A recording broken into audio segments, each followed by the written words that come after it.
ओम नमो भगवते वासुदेवाय। नमस्कार मैत्रिणींनो, मी स्नेहल लताड, सखी कट्टा मधील एक सखी।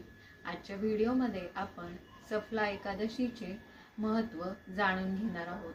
सफला एकादशी म्हणजे प्रत्येक कामात, प्रत्येक क्षेत्रात सफलता प्राप्त करून देणारी नावाप्रमाणेच सफला एकादशी आहे। तर आजच्या व्हिडिओमध्ये आपण सफला एकादशीचे महत्त्व आणि त्याचा पूजाविधी बघणार आहोत।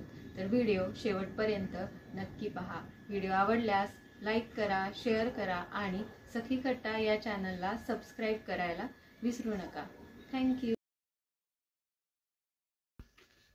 सफला एकादशी ही 26 डिसेंबरला असून ही या वर्षाची शेवटची एकादशी आहे। पंचांगानुसार या वर्षीची शेवटची एकादशी म्हणजे सफला एकादशी 26 डिसेंबर गुरुवारी आहे।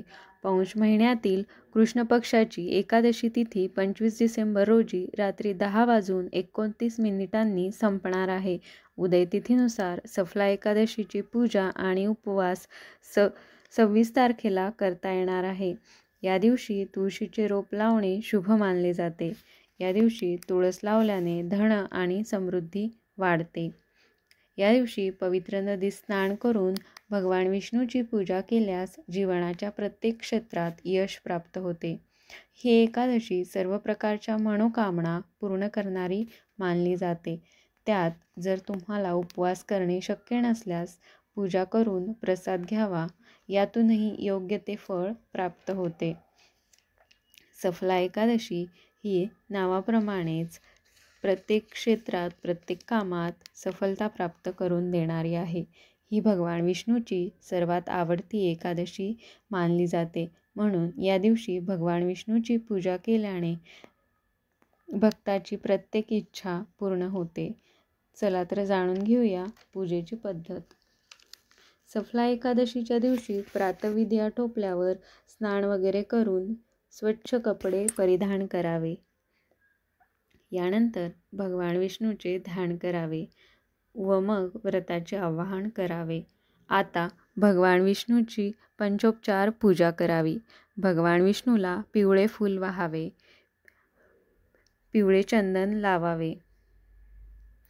त्यासोबतच माता लक्ष्मीची देखील पूजा करावे।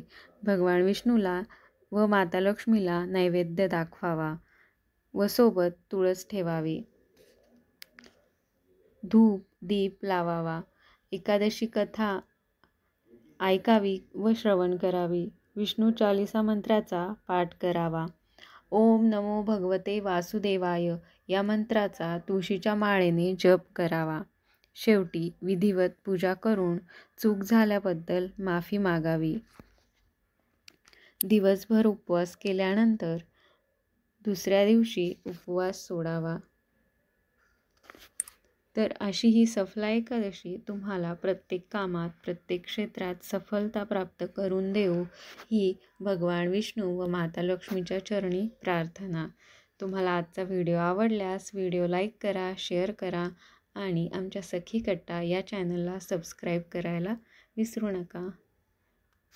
ओम नमो भगवते वासुदेवाय।